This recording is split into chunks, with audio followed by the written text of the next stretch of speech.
Salut les champions, ici c'est Captain Virtuality. Je vous souhaite une bonne année 2020 et dit nouvelle année, dit nouvelle caméra 360 degrés. En effet, Insta360 vient de sortir sa nouvelle caméra annoncée le 7 janvier 2020. C'est l'Insta360 One Air. Je n'ai pas encore cette nouvelle caméra. Par contre, j'ai une bonne expérience de l'utilisation de la One X après un an d'utilisation et également une expérience de l'utilisation de la GoPro Max. Comment ça, miaou? Dans cette vidéo, je vais répondre à plusieurs questions. Tout d'abord, c'est quoi la One Air? Ensuite, on parlera de la comparaison avec la One X. Est-il toujours intéressant d'acheter la One X? On passera à la comparaison avec la GoPro Max. Quelle caméra choisir entre les deux? Je répondrai à cette question. Si vous avez déjà acheté la GoPro Max, est-ce que vous devez avoir les boules de ne pas avoir attendu et acheté la One Air? On va répondre à toutes ces questions dans cette vidéo. C'est parti. Je suis Fabien ou le Captain Virtuality et j'ai créé cette chaîne pour vous aider à utiliser les caméras 360 degrés grand public. Si vous n'êtes pas encore abonné à cette chaîne, n'hésitez pas à cliquer sur le bouton s'abonner et activer les notifications avec la petite cloche pour avoir mes nouvelles vidéos. La One Air, c'est la nouvelle caméra de la marque Insta360 qui propose une caméra d'action modulaire, une caméra 360 degrés ou une caméra type GoPro. Pour comprendre l'aspect modulaire de la One Air, je vous ai apporté une petite brique rouge ici que vous devez reconnaître. Oui, c'est une brique Lego. La brique rouge ici est la batterie de la caméra. Voici la batterie. Sur cette batterie, je vais brancher la brique blanche qui va être l'écran tactile et également les composés électroniques de la caméra. Hop, je branche ça sur la batterie. Facile. Je vous propose 3 modules à brancher sur cette caméra. Un premier module noir qui va être le module 360 degrés, un module bleu qui va être un module 4K classique et le module orange qui va être le module 1 pouce développé avec Leica en 5,3K. Donc sur ces 3 modules, je prends le premier 360 que je vais brancher à l'écran tactile et les composés et à la batterie pour former une caméra 360 degrés équivalente par exemple du One X. Ce qui est intéressant, c'est que je peux changer le module 360, je l'enlève et je le remplace par un module 4K classique pour former une caméra type GoPro Hero. Et je peux changer encore le module bleu pour mettre le module orange qui est le module 1 pouce développé avec Leica qui filme en 5,3K, donc un module haut de gamme non 360. Vous pouvez également changer la direction ici de l'écran tactile pour l'avoir en façade ou pas. Donc voici l'aspect modulaire de la One Air, la nouvelle caméra Insta360. Finalement, je ne sais pas si je vais l'acheter réellement, je vais peut-être garder mon petit Lego. On va retrouver beaucoup des spécifications de la One X avec un appareil photo de 18 mégapixels, de la vidéo en 5,7K à 30, 24, 25 images par seconde et également des modes ralentis en 4K, 50 images par seconde et 3K, 100 images par seconde. Une mémoire en micro SD, une batterie amovible et la possibilité de brancher un micro en externe, toujours une stabilisation de 6 axes. Les nouveautés sont l'apparition de l'écran tactile et l'étanchéité à 5 mètres. En termes de spécification 360 degrés, comme je vous l'ai dit, ça ne change pas beaucoup. Pour les deux caméras, vidéo en 5,7K, photo en 18 millions de pixels. En termes de poids, 160 grammes pour la One Air, 115 pour la One X. Alors sur la One Air, je prends le poids de la caméra plus le contour, puisqu'il faut un contour pour pouvoir accrocher ensuite une canne à la One Air, ce qui n'est pas le cas sur la One X, puisqu'elle a une fixation 1/4 de pouce à sa base.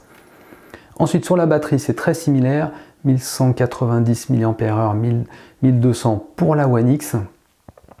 Ensuite, des nouvelles fonctionnalités qui arrivent sur la One Air, elle est étanche, elle a un écran tactile, et elle est modulaire, c'est-à-dire qu'on peut changer les modules pour mettre un module par exemple 4K classique, comme je vous l'ai expliqué au début.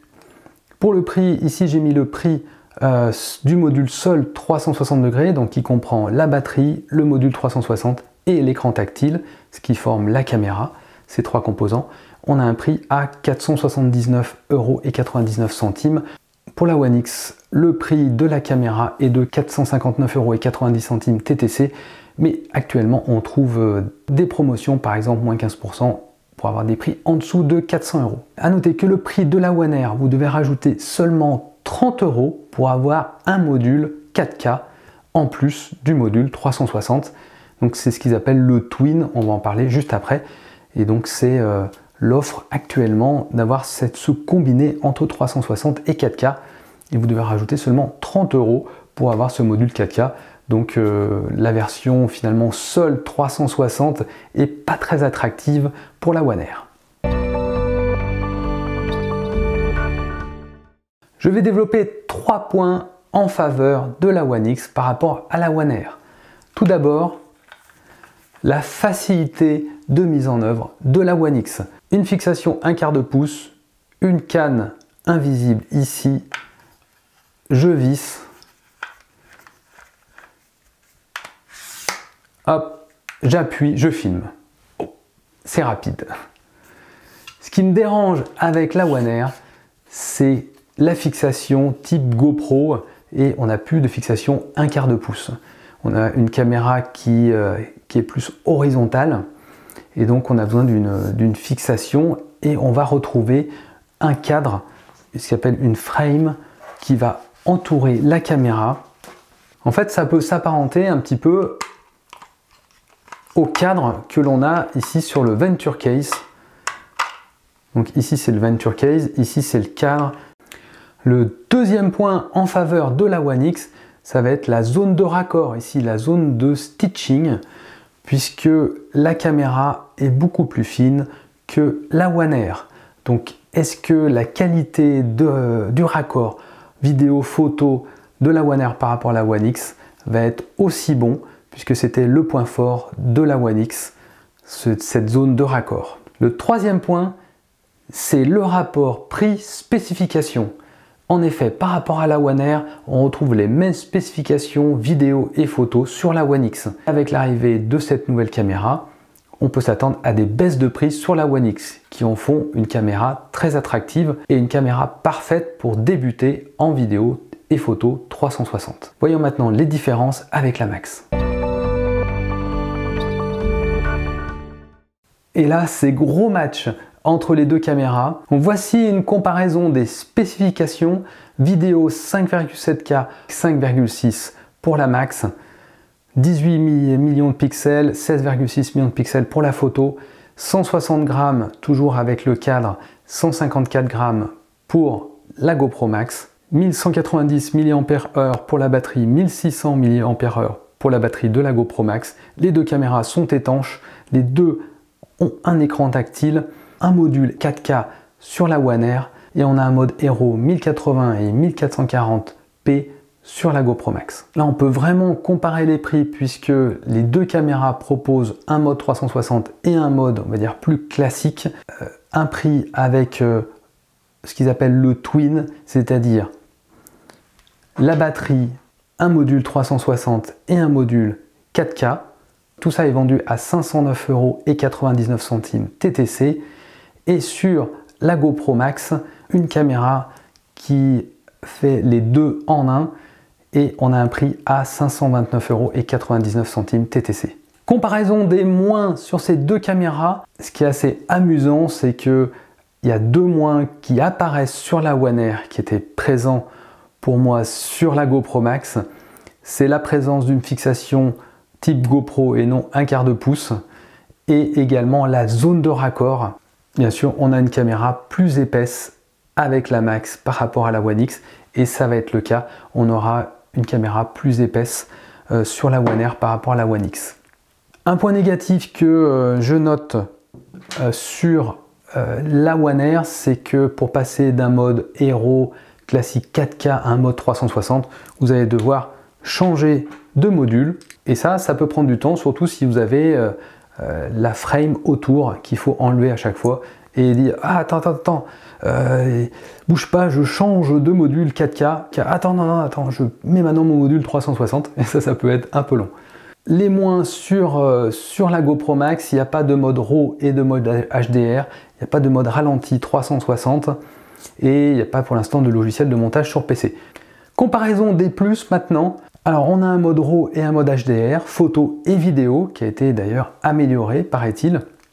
On a des modes ralentis, accélérés. On a tout un tas aussi de fonctionnalités avec de l'intelligence artificielle sur la One Air pour créer des montages tout seul, corriger les couleurs, corriger par exemple le bullet time. Il y a tout un tas de fonctionnalités, je ne vais pas les exposer ici, mais vous pouvez aller sur le site, c'est impressionnant. On a un mode Hero 4K et on a une caméra modulaire. Sur la GoPro Max, les points que je trouve positifs, c'est le rendu des couleurs, une qualité de couleur avec beaucoup de plage dynamique, très jolie en termes de contraste, la qualité de prise de son de la caméra, la facilité pour passer d'un mode 360 à un mode Hero, et également la batterie, plus grande capacité de batterie, sauf que on va avoir une batterie plus grosse sur la One Air qui va arriver, avec directement ces petites ailettes comme sur la Max. Vous allez pouvoir fixer plus rapidement votre canne sur ces petites ailettes type GoPro. A noter également, j'ai parlé du son en point positif, prise de son ici. Vous pouvez brancher un micro externe en Wi-Fi ou via une petite prise USB. Donc ça, c'est un point hyper positif également sur la One Air. Alors là, le choix est hyper difficile. Il va falloir attendre des tests plus approfondis sur la One Air pour avoir des comparatifs d'images, de prise d'image entre les deux caméras. Un point qui peut faire pencher la balance d'un côté comme de l'autre, c'est l'aspect modulaire de la One Air. Le point positif de la modularité, c'est que on peut s'attendre à avoir d'autres modules arriver. Par exemple, un module avec plus de spécifications en termes de 360 et vous n'avez pas besoin de racheter toute une caméra, vous avez besoin d'acheter juste le module. Un inconvénient sur la modularité, c'est que vous avez besoin toujours de changer de module et il y a des questions qui se posent sur l'étanchéité de la caméra entre les deux modules. Donc ici, sur la GoPro Max, vous avez tout en un. Tout est dans la caméra, vous allez juste passer en cliquant sur un bouton d'un mode Hero à un mode 360. Et je pense que non. Vous avez fait votre choix sur la GoPro Max. La caméra One Air est tellement proche de la GoPro Max en termes de spécifications que vous allez pouvoir vous amuser en 360 et également profiter d'un mode Hero. Si la fonction 360 vous intéresse, vous avez toutes les spécifications requises sur la GoPro Max. Votre premier choix a été le bon, mais c'est par contre pour ceux qui n'ont pas encore décidé entre la One Air et la GoPro Max, attendez plus de tests en termes de comparatif qualité vidéo, mais le match va être serré entre ces deux caméras. Voilà pour cette revue de la One Air et le comparatif avec la One X et la GoPro Max. Maintenant, à vous de choisir. Vous pouvez me laisser des avis dans les commentaires, laquelle vous préférez. Si vous avez des questions plus spécifiques sur la One Air, je me ferai un plaisir d'y répondre dans les commentaires ou dans une prochaine vidéo. N'hésitez pas à vous abonner à la chaîne. Plus de vidéos à suivre sur la One Air. Moi, je vais regarder quel kit choisir et également des vidéos tuto sur la GoPro Max et la One X. Je vous remercie de votre attention sur cette vidéo. Je vous souhaite de bonnes créations en 360 degrés et je vous donne rendez-vous pour une prochaine vidéo. Ciao!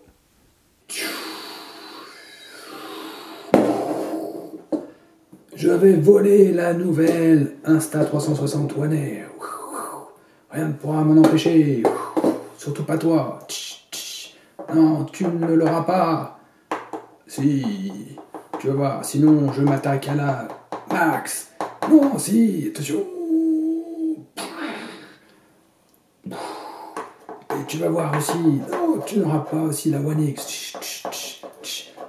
Oh, attention.